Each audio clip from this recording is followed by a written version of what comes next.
Alkisah perdebatan mengenai kontroversi cuplikan film dokumenter berjudul Ice Cold belakangan ini tengah ramai diperbincangkan hingga memunculkan sebuah respon beragam dari para warganet.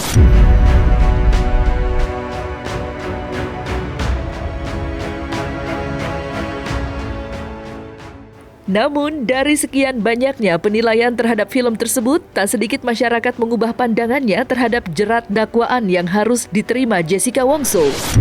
Terdapat sejumlah kejanggalan demi kejanggalan yang ditampilkan hingga memicu desakan masyarakat yang berbondong-bondong meminta Jessica dibebaskan karena diyakini tidak bersalah. Lantas, seperti apa pandangan kritikus film hingga kriminolog menyikapi hal tersebut? Akankah Jessica dapat terbebas dari hukumannya usai viral film dokumenter Ice Cold yang memunculkan adanya kejanggalan?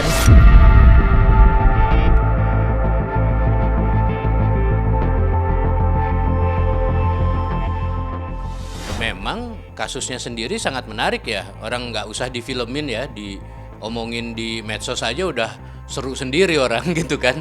Jadi wajarlah kemudian ini jadi produk, dan produknya memang ketika diluncurkan langsung sebagai tontonan tayangan itu kan salah satu yang paling populer ya. Nah, sekarang ini lagi rame-ramenya juga gitu kan diomongkan. Ramenya apa sih? Kontroversi yang masih berlanjut dari kasusnya, iya. Tapi kalau saya mau melihat sebagai film, saya terus terang tuh nggak genah gitu loh nontonnya, karena untuk subjek yang sebetulnya tragis ini terlalu banyak style. Terlalu distilisasi. Misalnya kayak ada filter tertentu, jadi kayak ininya tuh polished banget ya gambarnya, tata warnanya dibikin banget, komposisi dan apa segala macam. Lalu ada trik-trik editing gitu kan untuk supaya lebih stylish gitu. Seringkali kalau kebanyakan gaya, substance-nya nggak ada gitu. Dan memang dilihat secara sekilas saja tampak bahwa tidak ada informasi baru. Bahkan ada banyak sekali bagian dari dokumenter ini yang terasa mengada-ada, karena misalnya ada cukup banyak bagian yang bukan sumber utama dari kasus Mirna dan Jessica ini sendiri gitu. Yang membuka akses banget ya tentu saja adalah ayahnya Mirna yang tampak mendominasi narasi dari dari film ini. Sebagai film dia tidak menyidik dan membongkar sesuatu yang memunculkan hal yang tidak tampak di sebelumnya gitu. Tapi ini hanya mengulang tapi ditambahin bumbu-bumbu banyak gitu loh. Sampai ke terakhir kan kayak soal kopi lah dibahas secara agak panjang. Lalu ini ya liburan gitu kan. Segala ke Alaskanya ya, Alaska ya. Itu saya jadi kayak melihat bahwa sebagai dokudrama true crimes, dia hanya mengendarai arus besar pasar yang sedang kesana gitu, ke produk ini gitu, ke genre ini gitu. Tetapi secara substansi dia tidak memenuhi syarat, menurut saya tidak memenuhi kelayakan untuk jadi sebuah dokumenter yang patut diperhitungkan, baik secara jurnalistik, secara truth telling gitu kan. Apakah ini menceritakan sebuah kebenaran tentang hidup manusia gitu, kurang. Yang ada sensasionalismenya saja dan terlalu banyak bumbu gitu kan. Kalau makan kebanyakan bumbu nggak enak juga gitu kan. Jadi ini sesuatu yang sebetulnya sebagai film hanya mengendarai dan jadi tren karena memang subjeknya saja menarik gitu. Kalau dari segi filmnya itu bagian dari tren yang memang sekarang itu banyak ya, terutama di Netflix gitu ya, di OTT, yaitu cerita kisah nyata, dokumenter sebetulnya, tapi sub genre true crimes. Jadi di seluruh dunia ini lagi banyak sekali pasarnya gitu ya, banyak sekali yang meminati true crimes. Bahkan kadang-kadang tuh sudah sampai diangkat itu true crimes dalam pengertian misalnya warga atau netizen yang memecahkan persoalan atau mencoba menyelidiki, dan seringkali kan seperti layaknya sebuah film cerita, walaupun ini adalah cerita nyata gitu ya, tapi ada unsur cerita, tentu ada hero-nya gitu, ada penjahat jelas kalau di true crime, makanya ada daya tarik. Lalu kan juga seringkali kejahatan-kejahatan itu punya semacam daya pikat tersendiri, karena kok dia kisah nyata ya gitu ya. Jadi sebagai pasar mau tidak mau banyak yang tertarik untuk misalnya, kan di Indonesia banyak gitu kasus-kasus kejahatan, dan salah satu yang sangat kontroversial pada saat persidangan misalnya sampai beberapa yang secara lebay kan bilang katanya wah kayak O.J. Simpson gitu ya. Padahal menurut saya sih agak beda, tapi dari segi kegaduhan yang ditimbulkan, pembicaraan gitu, ini salah satu yang memang sangat kuat, apalagi di era medsos kan. Ditangkaplah itu sebagai sebuah bahan untuk menjadi sebuah true crime. Jadi mungkin ini semacam bukan pilot ya, tetapi oke nih, Indonesia nih pasarnya gede. Bagaimana kalau subjeknya itu juga kasus di Indonesia?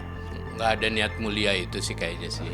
Dari produser atau apa sih kelihatan banget ini riding the wave aja. Wave-nya apa? Bukan wave isu-isu apa politik atau kebenaran gitu ya, tapi lebih wave komersial.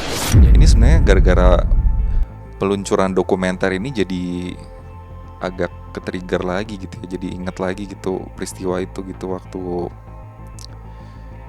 ya tahun 2016 ya. Ya ini kayak membuka luka lama sebenarnya. Sesuatu yang mungkin kita juga udah move on, belajar, mungkin masih struggling to move on juga ya dari teman-teman, keluarga. Tapi kok ada pihak yang kayaknya mau memanfaatkan kesempatan ini gitu untuk mungkin to gain popularity gitu demi sebuah konten gitu. Jadinya menurut aku sih kayak ini yang gak lebih dari itu sih, cuman buat publicity aja gitu. Tapi ya memang terus terang sih aku lebih ngerasa ya disturbing juga gitu ya dengan apa yang sekarang beredar di kalangan netizen. Jadi pada ada pembahasan ya, jadi membuka luka lama gitu ya. Ya tanggapanku sih sebenarnya ya siapapun ya aku nggak akan, ya kita semua nggak bisa benar-benar, ya aku juga bukan Tuhan gitu ya, aku juga nggak bisa tahu, nggak bisa bilang siapa yang membunuh atau apa gitu. Tapi sejauh yang aku tahu dari kasus itu kan sebenarnya Mirna itu orang baik gitu dan dia nggak punya musuh kan.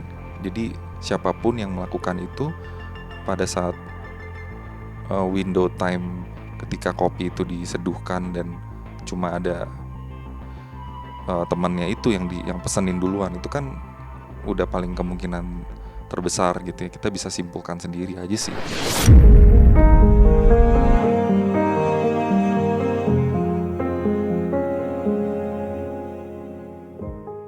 Berbeda pandangan dengan pernyataan sebelumnya, beberapa praktisi hukum bahkan menyimpan satu harapan tentang ditegakkannya keadilan dalam kasus yang menjerat Jessica Kumala Wongso.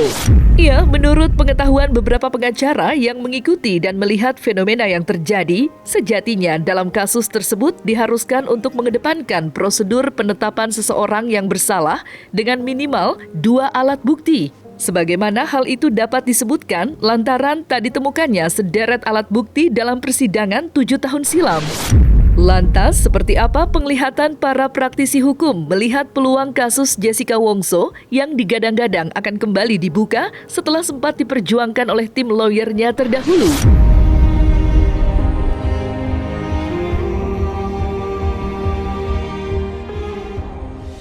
Nah, ketika ada eksaminasi putusan, Mahkamah Agung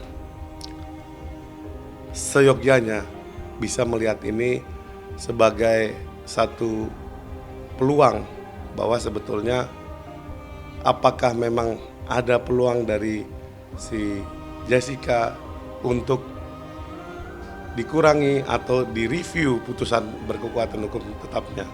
Kalau memang ada kejanggalan atau ada rasa ketidakadilan di masyarakat seperti yang disuarakan setelah menonton film dokumenter Ice Cold Coffee ini di Netflix, ya alangkah baiknya kalau memang betul-betul yakin dengan putusan ini bisa dipertanggungjawabkan argumentasinya, secara publik, buka lagi aja supaya Mahkamah Agung dengan kredibilitasnya bisa dipertahankan di muka publik. Apakah betul kematian yang tidak wajar oleh Myrna Salihin itu adalah oleh sianida? Karena kenapa? Proses yang tidak lengkap dari autopsi, toksikologi, dan scientific crime investigation lainnya mengakibatkan hakim mengambil jalan yang agak terjal, yaitu indirect evidence.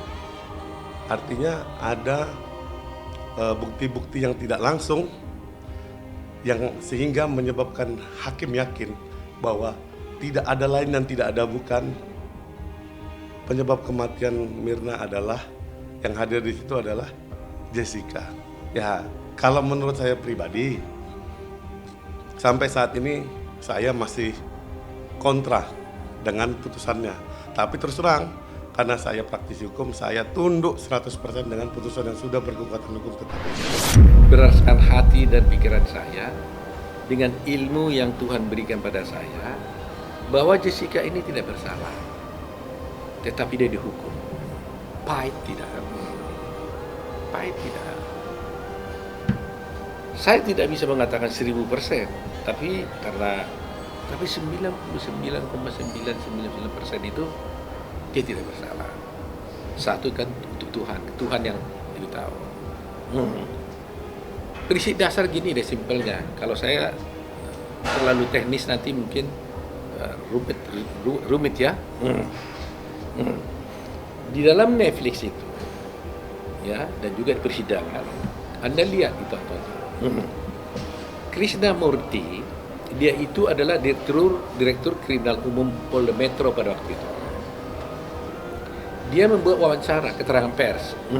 Dia bilang waktu itu pas di rumah duka, saya datang ke sini untuk memberitahukan kepada keluarga besar Dharma Salihin supaya kasus mayat ini diotopsi. Karena kalau ada kecurigaan, ada dugaan matinya seseorang yang tidak wajar, dia bilang, maka harus dilakukan otopsi. Kalau tidak dilakukan otopsi, maka kami tidak bisa melakukan penyelidikan maupun penyidikan. Dan oleh karena itu, kalau dia tidak mau, katanya, dia harus bikin pernyataan dia tidak mau. Dan karenanya, case closed, dia bilang, kalau tidak diotopsi. Tapi kemudian katanya, mereka sudah mau untuk mayat ini diotopsi. Dan akhirnya dibawa ke rumah sakit untuk diperiksa. Apa yang terjadi? Ternyata tidak diotopsi di dunia ini. Nggak ada satu orang pun yang bisa menentukan sebab matinya seseorang yang mati karena tidak wajar kecuali otopsi di dunia ini. Dan yang bisa menentukan itu hanya ahlinya. Ahlinya pun siapa? Ahli patologi. Dan ahli patologi pun hanya bisa kalau melakukan otopsi. Tapi tanpa otopsi, hakim bisa mengatakan ini mati karena sianida. Pasti kita akan mengajukan PK. Ya. Tapi saya hanya ingin Krishnamurti membuka kepada publik. Jujurlah, kenapa Anda tidak otopsi? Itu aja saya mau. Ini kesempatan emas buat kita, buat pemerintah, buat Ketua Mahkamah Agung, buat Kapolri, buat Presiden, untuk menunjukkan negara kita ini negara hukum. Jangan begini, loh. Jangan ngotot-ngototan gitu. Halo orang-orang yang jutek nyinyir karena saya tetap memperjuangkan agar pasal 183 KUHP harus diterapkan dalam semua kasus, yaitu harus ditemukan 2 alat bukti. Itu saya tetap bersuara karena terlalu banyak ekonomi lemah yang jadi korban. Kalau klien Hotman, jangan tanya, 95% klien saya konglomerat.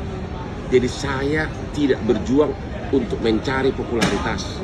Saya sudah kaya, saya sudah sangat terkenal. Sementara kamu yang jutek, nanti baru kau akan nyesal pada saat anakmu ditangkap tanpa 2 alat bukti divonis, baru kau nangis. Anakmu, kakekmu, atau saudaramu, disitulah baru sadar pentingnya hukum itu. Kalau Hotman sudah tidak punya kepentingan, saya sudah super sukses, saya sudah kaya, klien saya hampir semua dari konglomerat, dan klien saya membludak. Saya berjuang itu Hotman 911 karena saya melihat terlalu banyak putusan pengadilan yang tidak berdasarkan dua alat bukti, tapi mengirimkan orang ke penjara.